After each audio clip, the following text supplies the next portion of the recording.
How to cancel transaction on Capital One. Hello everyone, I am Vishaka and welcome to our channel. I will take you through the step-by-step process on how to cancel transactions on Capital One. Now let's get right into the tutorial.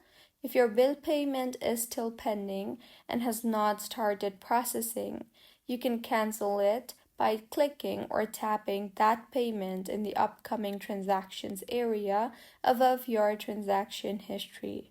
This will display any scheduled or pending payments. Now select Cancel Payment. Follow any prompts to confirm the cancellation, and this is how you can cancel transactions on Capital One. If you find this tutorial helpful, please like the video and do subscribe to our channel for more contents like this. Thank you for staying with us until the end.